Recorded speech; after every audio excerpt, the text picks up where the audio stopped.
Tamil matrimony ஆடி offer இப்ப membership எடுங்க, ஆடில ஃப்ரீயா யூஸ் பண்ணுங்க. ஆடி மாதத்துல வரக்கூடிய இந்த கிருத்திகை அப்படிங்கிறதுக்கு என்ன ஒரு மகத்துவம் இருக்கு? ஆடினாலே அம்பாள். இதுல எப்படி முருகன் வந்தார் அப்படின்றதுதான் ஆடி கிருத்திகை. முருகனுடைய அந்த கிருத்திகை நட்சத்திரத்தை போற்றினால் முருகனும் ரொம்ப அப்படியே குளிர்விக்கப்படுவான் என்பதனால ஆடி மாதம், தாய் மாதம், சந்திர மாதம் இந்த கார்த்திகை பெண்களை போற்றும் விதமாக ஆடி கிருத்திகை மிக சிறப்பாக கொண்டாடப்படுகின்றது. எப்படி ஒரு ஐப்பசி சூரசம்ஹாரம்னா திருச்செந்தூர், ஆடி கிருத்திகை அப்படின்னு நமக்கு வந்தாலே திருத்தணிதான். நம்ம எல்லாருமே விரதம் இருந்தா அந்த ஆடி கிருத்திகை கேட்ட வரத்தை கொடுக்கும். இந்த மாதிரி ஆடி கிருத்திகை அன்னைக்கு இந்த ஒரு விரதமோ இல்ல இந்த ஒரு செயலும் நீங்க பண்ணீங்க அப்படின்னா நீங்க சொன்ன மாதிரி கைமேல் பலன் அப்படிங்கிற ஒரு விஷயம் கிட்டுமா? அது என்ன விஷயம்? 6 அகல் விளக்கு ரொம்ப ரொம்ப ரொம்ப சிறப்பு. ஸ்டார் கோலம்னு சொல்லுவோம் இல்லையா, ஷட்கோண கோலத்துல முருகனுக்கான 6 விளக்கை சரவணபவன் எழுதி அந்த முருகனுக்காக விளக்கேற்றி ஆடி மாசத்துல அம்பாளோட முருகனையும் சேர்த்து அந்த வேல் வழிபாடுலாம் பண்ணா அவ்வளோ சிறப்பு. வீட்டுல வேல் வச்சு பூஜை பண்றவங்களாம் ஆடி கிருத்திகைக்கு தவறாமல் பால் அபிஷேகம் செய்யுங்கள். இந்த ஒரு பாடல் 21 தடவை சொல்லி முழு நாள் விரதம் இருந்து முருகாச்சரணம் என்று அவன் நினைவாக இருந்தால் கேட்டதை கொடுக்கும் இந்த ஆடி கிருத்திகை. இது சத்தியம். ஆதன ஆன்மீகம் நேயர்களுக்கு ஷாம்லாவின் அன்பு கலந்த வணக்கங்கள். நம்ம ஆதன ஆன்மீகத்துல ஆன்மீகம் சம்பந்தப்பட்ட பல கேள்விகளுக்குமே தினம்தோறும் ஒவ்வொரு வகைகள்ல பதில்களை பார்த்துக்கிட்டு இருக்கோம். அந்த வகையில ஆன்மீகம் ரீதியாகவும் முருகரை பத்தியும் அம்மனை பத்தியும் நிறைய தகவல்களை தொடர்ந்து நம்ம கூட பகிர்ந்து கொள்ளக்கூடிய பேச்சாளர், சொற்பொழிவாளர் கற்பகலட்சுமி மேம் இன்னைக்கு நம்மோடு இணைஞ்சிருக்கிறாங்க. நிறைய விஷயங்களை கேட்டு தெரிஞ்சுக்க போறோம். வணக்கம் மேம். வணக்கம். எப்படி இருக்கீங்க? நல்லா இருக்கேம்மா. ரொம்ப நாள் ஆச்சு ஆதன ஆன்மீகம் பார்த்து. ஆதன் நேயர்களுக்கும் வணக்கம். நம்முடைய அருமையான பக்தர்கள் எப்பவுமே. கண்டிப்பா நீங்க வந்தீங்கனாலே ஒண்ணு அம்பாளை பத்தி பேசுவோம், இல்ல முருகரை பத்தி பேசுவோம். ஆடி அப்படின்னாலே கண்டிப்பா எல்லாருக்கும் பிடித்தது. ஆடி மாதம் அப்படின்னாலே அம்பாள் ஞாபகம் தான் வரும். அதுலயுமே இந்த ஆடி மாதத்துல வரக்கூடிய கிருத்திகை அப்படின்னா இன்னும் கொஞ்சம் ஸ்பெஷல் அப்படின்னு நினைக்கிறேன் மேம். எல்லாருமே சொல்ற விஷயம் என்னன்னா மாதந்தோறும் கிருத்திகை வருது, அதுல முருகருக்கு விசேஷம் இருக்கு. அந்த ஆடி மாதத்துல வரக்கூடிய கிருத்திகை அப்படின்னா கொஞ்சம் ஸ்பெஷல் அப்படின்னு சொல்றாங்க. ஆடி மாதம்னாலே அம்மனுக்கு உகந்த மாதம், சரி. கிருத்திகைனா முருகருக்கு உகந்த நாள். ஆனா ஆடி மாதத்துல வரக்கூடிய இந்த கிருத்திகை அப்படிங்கிறதுக்கு என்ன ஒரு மகத்துவம் இருக்கு? எல்லாரும் ஆடி கிருத்திகைன்னு அந்த நாளை பத்தி ரொம்ப பேசுறாங்களே, என்ன மகத்துவம் இருக்கு அந்த நாளுக்கு? ஆடி அப்படின்னாலே அப்படியே நமக்கு எல்லாரும் ஈஸ்வரி அம்மாவனுடைய குரல் தான் வரும் இல்லையா. பக்கத்துல இருக்க அம்பாள் கோயிலெல்லாம் கூழ்வார்த்தல், அதுவுமே பெரிய சயின்ஸ். ஒரு டிரான்சிஷன் ஆஃப் ஒரு சீதோஷ்ண நிலை, அதாவது அந்த வெயில் காலத்திலிருந்து மழை காலத்துக்கு உள்ள இருக்கிற மாதம். அப்ப இம்யூனிட்டி குறையும், பெருந்தொற்று வரும். அது கூடாதுன்றதுக்கு தான் அம்பாளுடைய வழிபாட்டில் அக்காலத்தில் அந்த வேப்பிலை, மஞ்சள், ராகி நல்லது இம்யூனிட்டிக்கு. அதனால கூழ்வார்த்தல் அதை கோயிலா மாத்திட்டதுனால எல்லாருக்கும் விநியோகமாகும். என் வீட்டுல கூழ் ஊத்தினா மற்ற ஃபங்க்ஷனுக்கு நம்ம மற்றவங்களுக்கு கொடுக்குறோமோ இல்லையோ, கூழ்வார்த்தல் மட்டும் எல்லாருக்குமே கொடுப்போம் அந்த கூழ் அப்படின்ற உணவை. அப்ப நான் மட்டும் இல்லை, என்னுடைய இடமே நல்லா இருந்தாதான் பெருந்தொற்று வராது. இது அம்பாளுடையது. ஆடினாலே அம்பாள். இதுல எப்படி முருகன் வந்தார் அப்படின்றதுதான் ஆடி கிருத்திகை. மாதந்தோறும் கிருத்திகையை கொண்டாடுற பக்தர்கள் உண்டு. எங்க வீட்லயுமே கிருத்திகைனா வடப்பாயசத்தோட சாப்பாடு அன்னைக்கு. புலால் உண்ண மாட்டாங்க பல பேர் வீட்டுல. கிருத்திகை அன்னைக்கு அசைவ உணவு கிடையாது. எங்க வீடுகள்ல எல்லாம் இலையில சாப்பாடு, சாம்பார், வடை, பாயசம் அன்னைக்கு கிருத்திகைக்கு முருகனுக்கு. கோயில்கள்ல பாத்தீங்கன்னாலும் கிருத்திகைக்கு வீதி புறப்பாடு உண்டு முருகனுக்கு. முருகனுக்கான உகந்த நட்சத்திரம். முருகன் நிறைய தடவை நம்ம பேசியிருக்கோம், பிறக்கல, உதித்தான். அப்படி உதித்தது அப்படின்றது வைகாசி விசாகம்னு கொண்டாடும். அப்ப ஆனா வைகாசி விசாகம் அப்படின்றது வைகாசி மாசத்துல இருந்தாலும் மாதம் தோறும், இப்ப நீங்க தான் எனக்கு சொல்ல போறீங்க விடை, மாதம் தோறும் விசாகத்தை கொண்டாடுறோமா கிருத்திகைன்றதை கொண்டாடுறோமா? சில பேர் கிருத்திகையும் கொண்டாடுறாங்க, விசாகத்தையும் கொண்டாடுறாங்க. ஆனா வீதி உலா மாதம் தோறும் ரொம்ப வழிபாடா இருக்கிறதுன்னு பாத்தீங்கன்னா கிருத்திகை. விசாகமா கிருத்திகைன்னு பாத்தீங்கன்னா வைகாசியில விசாகம், ஆனா மாதம் தோறும் முருகனுடைய கிருத்திகை கொஞ்சம் இன்னுமே முக்கியத்துவம் ஆகுது. அது எதனால? முருகனை வளர்த்த 6 கார்த்திகை பெண்கள், அவர்கள் தாய் மாதிரி வளர்த்தவர்களை போற்றுகின்ற மாதம். அது எந்த மாதத்துல உகந்ததா இருக்கும்? தாய் வழிபாட்டு உள்ள மாதம் எது? ஆடி மாதம். ஏன் தாய் வழிபாடு? சூரியன் ஒரு ராசிலையும் மாறிண்டே இருப்பார் இல்லையா. அப்படி சூரியன் வரக்கூடிய மாதம் இந்த ஆடி கடகம் இங்கெல்லாம். இந்த ஆடி மாதத்தில் கடகத்தில் சூரியன் வராரு இல்லையா, கடகம் சந்திரனுக்கே உரிய மாதம். கடகம் சந்திரன். சந்திரன் யாரு? நம்ம அப்பாவை தான் எப்பவுமே சூரியன் சொல்லுவோம், அம்மா சந்திரன். ஏன்னா நீங்க நிறைய ஜோதிட கலைஞர்களோட பேசி உங்களுக்கு கண்டிப்பா அந்த அனுபவம் எல்லாருக்குமே இருக்கும். அப்பா சூரியன், அம்மா சந்திரன், இதுதான். அப்ப சூரியன்ற அப்பா, சந்திரன்ற அம்மா இருக்கக்கூடிய கடகம் இந்த ஆடி எல்லாம் வருது. அப்பாவும் அம்மாவும் உலகத்துக்கே யாருன்னா சிவனும் பார்வதியும். அப்ப இது தாய்க்கே உரிய மாதம். சுவாமியும் அம்பாளும் ஒன்னா இருக்காங்க, அர்த்தநாரியா இருக்கக்கூடிய மாதம் ஆடி மாதம். அப்ப ஆடி மாதத்தில் நிகழ்த்தும் எல்லா பூஜைகளும் சிவசக்திக்கே அர்ப்பணமாகும். ஏன்னா அம்பாளும் சுவாமியும் சூரிய சந்திரர்களாக இணைந்து இருக்கக்கூடிய மாதம். இப்ப முருகனுக்கு வந்துடலாம். இப்ப முருகனுக்கான தாய்மார்கள்னா அந்த 6 கார்த்திகை பெண்களை சொல்லுவாங்க. முருகன் கிட்ட இருக்கிறது சக்தி வேல், அம்பாள் கொடுத்த வேல். அப்ப முருகனுக்குமே உகந்த மாதம். முருகனுடைய அந்த கிருத்திகை நட்சத்திரத்தை போற்றினால் முருகனும் ரொம்ப அப்படியே குளிர்விக்கப்படுவான் என்பதனால ஆடி மாதம், தாய் மாதம், சந்திர மாதம், இந்த கார்த்திகை பெண்களை போற்றும் விதமாக ஆடி கிருத்திகை மிக சிறப்பாக கொண்டாடப்படுகின்றது. இதுதான் ஆடி கிருத்திகைக்கான ஒரு முக்கியத்துவம். ஆடினும் பொழுதே வீட்டுல இருக்கக்கூடிய திருமணங்கள் கிரகப்பிரவேசம் வைக்க மாட்டாங்க. 60வது கல்யாணம், அதாவது ஒருத்தருக்கு 60 வயசு ஆறதெல்லாம் ஆகஸ்ட்ல வரக்கூடாதுன்னு சொல்ல முடியாது. அதெல்லாம் அமையறது பர்த்டே, சதாபிஷேகம், இதெல்லாம் நம்ம ஃபிக்ஸ் பண்ண முடியாது. என்னைக்கு பிறந்தாங்களோ அதுதான். ஆனா திருமணமும் கிரகப்பிரவேசம் நம்ம குறிக்கக்கூடியது, ஆடியில பண்றதில்லை. அதற்கான காரணம் என்னன்னா, தை மாதம் அந்த சமயத்தை மார்கழி இதெல்லாம் வந்து தேவர்களுக்கான விடிகாலை, விடியற்காலை. அது மாதிரி ஆடி மாதம் அவர்களுக்கு சாயரட்சை, மாலை. மாலை வேளையில தேவர்கள் எல்லாம் விளக்கேற்றி இறைவனுக்கு உகந்த வழிபாடு பண்ணும் பொழுது, இப்ப கல்யாணம் கிரகப்பிரவேசத்துல ஒரு தேவர்களுக்குமே அவிர்வாகங்கள்லாம் கொடுக்கும் பொழுது, நீங்க பிஸியா இருக்கீங்க, ஷியாமலா இங்க வந்து வாங்கிக்கிறீங்களான்னா, மேம் நான் இந்த வேலையா இருக்கேன் இருங்களேன்னு வைங்க.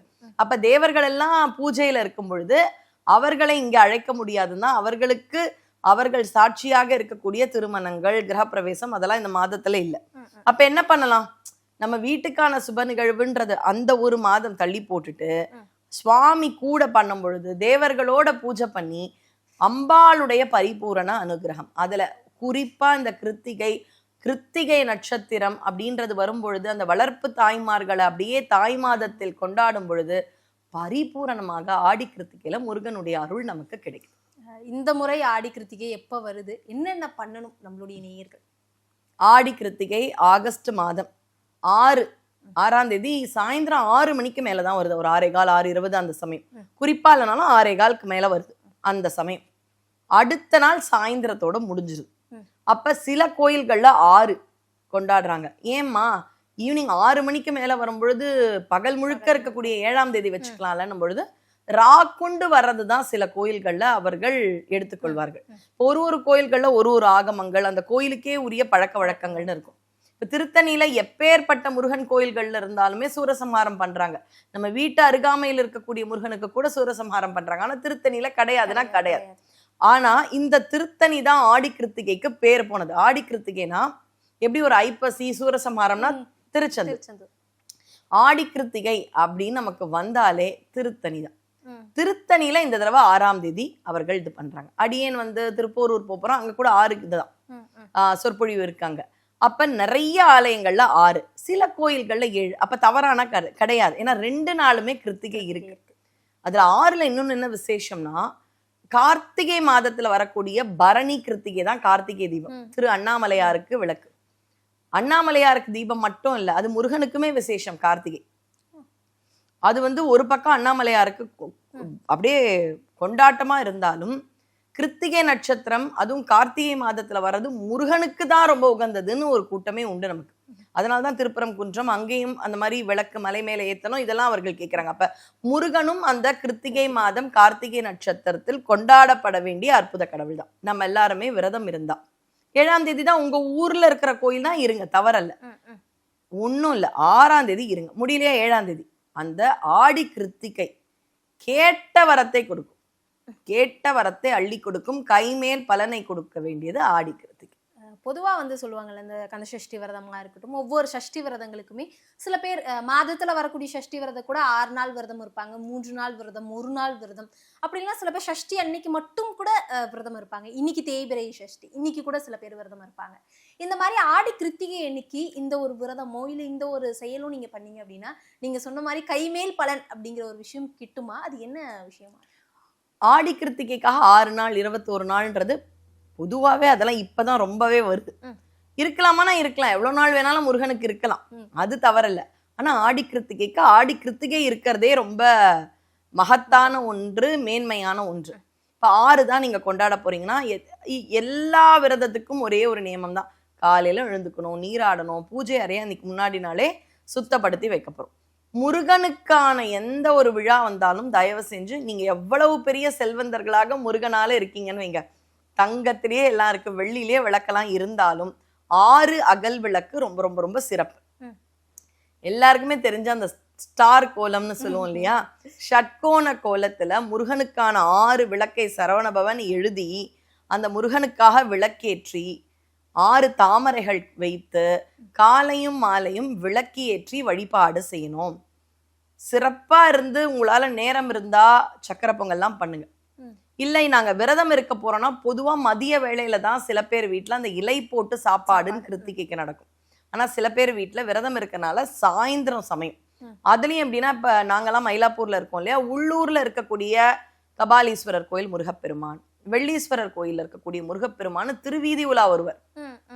அப்ப எங்க வீதி வழியா அந்த முருகன் வரும்பொழுது அந்த சுவாமிக்காக நாங்க தேங்காய் உடைத்து பழம் நிவேதனம் பண்ணிட்டு அதுக்கப்புறம்லாம் நாங்க பூஜை பண்ணுவோம். அப்ப ஏதாவது உங்க ஊர்ல முருகப்பெருமான் உங்க வீதி வழியா வருவார்னா அந்த பூஜையை முடிச்சுட்டு வீட்லயும் அழகா விளக்கேற்றி நல்லா வடை பாயசத்தோட முருகனுக்கு நைவேத்தியம் பண்ணி சாப்பிடலாம். அப்ப காலையில இருந்து என்ன பண்ணணும், தேனும் தினைமாவும் முருகனுக்காவது பண்ணுங்க. நம்ம தான் விரதம், முருகன் குழந்தை வீட்டுல இருக்கான், அவன் தான் அரசன், அவன் தான் குழந்தை, எல்லாமே அவன் தான், சேயோனும் அவன் தான், நம்முடைய தலைவனும் அவன் தான்.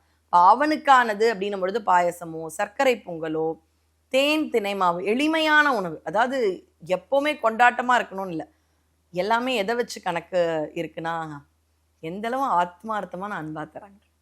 என்னால் பண்ணவே முடியாத நிலைமை, எங்கேயோ வேலையில ஸ்டக் ஆயிட்டேன், ஆசையா 10 ரூபாய்க்கு 2 வாழைப்பழம் வாங்கி வச்சா கூட போறோம், முருகன் எதுவும் கேட்க போறது இல்லை. ஆனா ஆடி கிருத்திகையை தவற விடாமல் வீட்டுல அப்படியே பாயசம் மாதிரி நம்ம வீட்டு குழந்தை முருகனுக்கு ஒரு மாப்பிள்ளை மாதிரி, அரசன் மாதிரி, தலைவன் மாதிரி, அப்பா மாதிரி நமக்கு அப்படி ஒரு இது போட்டிங்கன்னா ரொம்ப நல்லது. காலையில இருந்து அந்த சாயந்தரம் பூஜை வரைக்கும் விரதம் இருப்பது சாலச் சிறந்தது. ஒவ்வொரு பாடல்களையுமே வந்து நம்ம இப்போ எல்லாருமே ரெகுலராக கேட்குறோம். நீங்களும் வந்தீங்க அப்படின்னா உனக்கு அந்த சஷ்டி கவசம் ஏதாவது ஒரு பாடலை பாராயணம் பண்ணுவீங்க. இன்னைக்கு இந்த ஆடி கிருத்திகை அப்படிங்கிற பட்சத்தில் இன்னைக்கு இந்த ஒரு பாடலை கேட்டிங்கன்னா ரொம்ப உகந்தது. முருகருக்கு இந்த பாடலை நீங்கள் பாராயணமோ இல்லை உங்களால் பாட முடியலன்னா ஏதாவது ஒரு விஷயத்தில் போட்டு விட்டிங்கன்னா கூட உங்களுக்கு அதுக்கான பலன் கிடைக்கும் அப்படின்னா அது என்ன பாடல்? அடியன் 2-3 சாய்ஸ் சொல்றேன். ஏன்னா ஒருத்தருக்கும் என்ன வேலையோ, முருகன் எதையுமே நமக்கு டிமாண்ட் பண்ணலை. ஆமா, இது நம்ம கொடுக்குற ஒரு பாவம், நம்ம கொடுக்குற அன்பு. இந்த ஆடி மாதம் அப்படின்னு யோசிக்கும் பொழுது பாத்தீங்கன்னா அருணகிரியார் வந்து அம்பாளையுமே புகழ்ந்து பாடுறார். திருவண்ணாமலையில ஒரு பிரச்சனை நடக்குது. சம்பந்தாண்டான் அப்படின்ற அம்பாள் பக்தர் ஒருத்தர் இருக்க, முருக பக்தர். ஊர் கூடி அரசன் முன்னாடி நான் முதல்ல அம்பாளை வர வைக்கட்டுமா, நீ முதல்ல முருகனை வர வைக்கட்டுமா? இப்ப அம்பாள் வரல, அதனால சம்பந்தாண்டான் கேட்கிறார், என்னுடைய தவக்குறை நீ வரலனா கூட பரவாயில்ல, அவனுக்கு முருகனை வரவிடாம பண்ணிடு. அதாவது என் வீட்டுல கரண்ட் எல்லாம் அடுத்தவங்க வீட்லயும் கரண்ட் இருக்க கூடாதுன்ற மாதிரி, நீ வரலனா கூட எனக்கு பிரச்சனை இல்லை, முருகனை இங்க வந்துட்டான்னா நான் தோத்துருவேன், முருகனும் வரலன்னா பரவாயில்ல, அதனால உன் மடியில ஆமைக்கு பிடிச்சு வச்சுக்கோன்ட்டாங்க. உடனே அம்பாளை புகழ்ந்து திருப்புகழ் பாடுறார் அருணகிரிநாத். உடனே அம்பாள் அப்படியே மயங்கிற மாதிரியும் முருகன் தன்னுடைய பிடியிலிருந்து போய் மயில்ல வந்து இளையனார் எல்லாரும் முன்னாடியும் காட்சி தரா மாதிரியும் அந்த சரித்திரம் வரும். நீங்க நினைக்கிறீங்களா அம்பாள் அந்த அளவு ஏமாந்து விட்டுருப்பா முருகன்? கிடையாது. நம்ம வீட்டுல நம்ம அம்மாக்கள் கிட்டே பொய் சொல்ல முடியாது. அம்மா பெரிய இன்டெலிஜென்ட் எக்ஸ்பர்ட்டா பெரிய நிறுவனத்துல இருக்க வேண்டாம், அம்மா சாமானிய அம்மா, நமக்கு அவங்க தானே. அவங்க கிட்ட பொய் சொன்னாலே என்ன பண்ணிட்டு வரேன்னு கேட்பாங்க. நீ ஏதோ இன்னைக்கு என்கிட்ட சொல்லாம போயிருக்க, ஏதோ தெரியாம சாப்பிட்டுருக்க. ஒரு அம்மா பையனோ பொண்ணோ இந்த குழந்தையனுடைய நடவடிக்கை ஒரு அம்மாக்கு தெரியும். அப்ப சர்வலோகத்தையும் காக்கும் சர்வேஸ்வரி, உலகேழும் பெற்ற சீர் அபிராமி அவ விட்டுடுவாளா? பாடலுக்கு மயங்கினான்றது உண்மை, அருணகிரியார் தமிழுக்கு மயங்கினான்றது உண்மை. ஆனா அவள் மனம் உவந்துதான் முருகன் அனுப்பி இருக்கா. அப்ப அந்த தாயும் சேயுமாக இருக்க வேண்டிய முருகப்பெருமான ஆடி மாசத்துல அம்பாளோட முருகனையும் சேர்த்து அந்த வேல் வழிபாடுலாம் பண்ணா அவ்வளோ சிறப்பு. வீட்டுல வேல் வச்சு பூஜை பண்றவங்களாம் ஆடி கிருத்திகைக்கு தவறாமல் பால் அபிஷேகம் செய்யுங்கள். சில பேர் வீட்டுல வேல் வச்சிருக்க மாட்டாங்க, திருவுருவ சிலை வச்சிருக்கிற வீடெல்லாம் எனக்கு தெரியும். அழகா முருகன் திருவுருவ சிலைக்கு அபிஷேகம்லாம் பண்ணுவாங்க. அப்படி இல்லை, திருவுருவ படம் தான் பெரும்பாலான வீடுகள்ல உண்டு.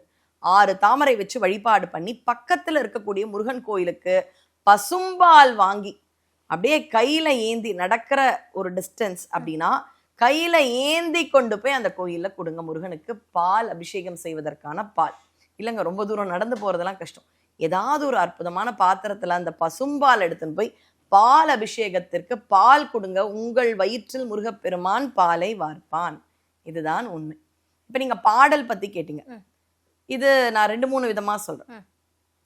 அப்படியே வைராகிய பக்தியோட இதுக்குனே மெனக்கெட்டு விடுமுறை எடுத்து இல்ல வீட்லயே இருந்து முருகனுக்காக பூஜை பண்றவங்களுக்கு ஒரு நாள் 36 கொண்டு ஓதியே ஜெபித்து உகந்து நீர் அணிய, அந்த ஒரு நாள் 36 தடவை கந்த சஷ்டி கவசம் சொல்லணும்ன்றத ஒரு வைராகியமா எடுத்துக்கலாம். அப்ப ஒரு 16 மணி நேரம் நீங்க காலையில இருந்து நைட்டு வரைக்கும் நீங்க சாப்பிடாம இருந்தீங்கன்னா உங்க உடம்பு ஒரு தடவை சுத்தப்படுத்திக்கு. உங்களை நம்ம முருகனுக்கு பண்றோம்னு நினைக்கிறோம், ஆனா அது நமக்குள்ளேயே நடக்குது. அதனாலதான் பெரியவங்க மாதந்தோறும் 1-2 சஷ்டிக்கும் விரதம் இருந்துருவாங்க, இல்ல 2 ஏகாதசிக்கு இருந்துருவாங்க. ஏகாதசி விரதமும் சஷ்டி விரதமும் நம்ம பாரம்பரியத்துல அவ்வளவு கொண்டாடப்பட காரணம் எல்லா 15 நாளைக்கும் ஒரு தடவை பாடியை கிளீன் பண்ணிடும். அந்த ஆரோக்கிய வாழ்விற்கு அந்த விரதம் என்பது முக்கியமான ஒரு காரணம். அப்ப முருகனுக்கு மட்டும் இல்ல, அந்த ஆட்டோஃபேஜின்றது உங்க உடம்புலயும் நடந்துரும். டீடாக்சிஃபை அப்படின்றதாகும். இந்த ஒரு பாடல் 21 தடவை சொல்லி முழு நாள் விரதம் இருந்து முருகாச்சரணம் என்று அவன் நினைவாக இருந்தால் கேட்டதை கொடுக்கும் இந்த ஆடி கிருத்திகை. இது சத்தியம், இதெல்லாம் மாற்று கருத்தே கிடையாது. அந்த ஒரு பாடல் என்னன்னு மட்டும் பார்த்துக்கலாம். கந்தர் அனுபூதியில 46வது பாடல். என் தாயும் எனக்கருள் தந்தையும் நீ, சிந்தா குலமானவை தீர்த்தனையாள், கந்தா கதிர்வேலவனே உமையாள் மைந்தா குமரா மறை நாயகனே. அவ்வளவுதான். இது எவ்வளவு அழகா இருக்குன்னா, அசுரர் குலத்தை அழித்த நீ உமான்ற அம்பாளுடைய குழந்தை. நீ அம்பாளுடைய குழந்தைன்றத ஆடி மாசத்துல அப்படியே கொண்டாடி மறைநாயகனே, வேதங்களுக்கெல்லாம் தலைவன் நீ குமரா. முக்கியமான வரி என்ன தெரியுமா? என் தாயும் எனக்கு அருள் தந்தையும் நீ. நீ அவளுடைய மகன், ஆனா எனக்கு அப்பா யாரு தெரியுமா? அப்பா மட்டும் இல்லடா, அம்மாவும் நீதான். என் தாயும் எனக்கு எது கேட்டாலும் என்னுடைய நல்லனவற்றை அருள் செய்யும் தந்தையும் நீ அப்படின்ற இந்த 46வது பாட்டை முருகன் கிட்ட வாய் விட்டு 6 விளக்கு ஏற்றி காலையும் மாலையும் வீட்டை சுத்தமா வச்சு 6 தாமரை நல்லா விபூதி பட்டையா வச்சு, குட்டி குழந்தைங்களாம் இருந்தா வச்சு விடுங்க. அன்னைக்கு எல்லாரும் பளிச்சுன்னு ஒரு விபூதியோட முடிஞ்சா 36 தடவை சஷ்டி கவசமா. சஷ்டி கவசம் ஒரு தடவைக்கு 20 மினிட்ஸ், 1 ஹவருக்கு ஒரு 3 தடவை அப்ராக்சிமேட்லி. நீங்க சொல்றத பார்த்தா 9 மணி நேரத்துக்கு ஆகுதே, நீங்க சொல்லிடுவீங்க அப்படின்னா அட்லீஸ்ட் ஒரு தடவை இல்ல 6 தடவை, இல்ல சண்முக கவசம் 6 தடவை, கந்தர் அனுபூதி முழுக்க, இல்ல கந்தர் அலங்காரம் முழுக்க, இல்ல ஒரு 6 திருப்புகள், எது சொன்னாலும் சொல்லலனாலும் இந்த 46வது பாடல் என் தாயும் எனக்கருள் தந்தையும் நீ, இந்த ஒரு பாடலை அப்படியே மனமுருகி 21 தடவை முருகன் கிட்ட அழுது பாருங்க. யாராவது என்கிட்ட வந்து கைப்பிடிச்சு நீ எனக்கு அம்மா மாதிரி பசிக்குது வாங்கி தெரியானா, எனக்கு அவங்க யாருன்னே தெரியலனாலும் அந்த அம்மான்னு எனக்கு அந்த ஒரு பதவியோ அந்த ஒரு வார்த்தைக்காகவோ ஒரு உணவு தானே கேட்குறாங்க. ஏதோ ஒரு குழந்தை அம்மா மாதிரி இருக்கீங்க, எனக்கு பசிக்குது, ஒரு 2 இட்லி வாங்கி கொடுங்கன்னா, ஒரு சாதாரண மனிதர்கள் நமக்கே ஒரு கருணை வருதுன்னா, முருகன் கிட்ட போய் டே நீ தாண்டா எனக்கு அம்மா, நீ தாண்டா அருள் கொடுக்குற தந்தை. பட் ஆன்றது சிவபெருமானுக்கு வராது, முருகன் கிட்ட அவ்வளோ உரிமை, அவன் மீது பற்று அதிகம். குழந்தையும் அவன், அரசனும் அவன் சொன்ன மாதிரி அந்த அளவு பற்றோடு இந்த ஒரு பாடலை சொல்லுங்கள். குழந்தை பாக்கியமா கிடைக்கும், திருமணமா கிடைக்கும், பிரச்சனையா ஆரோக்கியம் வேணுமா கிடைக்கும், பதவி உயர்வு, வீடு வாங்கணும், கேஸ்ல இருக்கு, எதுனாலுமே இந்த ஆடி கிருத்திகை உங்களுக்கு அற்புதமான வாழ்க்கையை கொடுக்கும். கண்டிப்பா ஆடி கிருத்திகை பத்தி நிறைய தெளிவான விளக்கங்களை சொல்லியிருந்தீங்க. மிக்க நன்றிமா. நன்றிம்மா.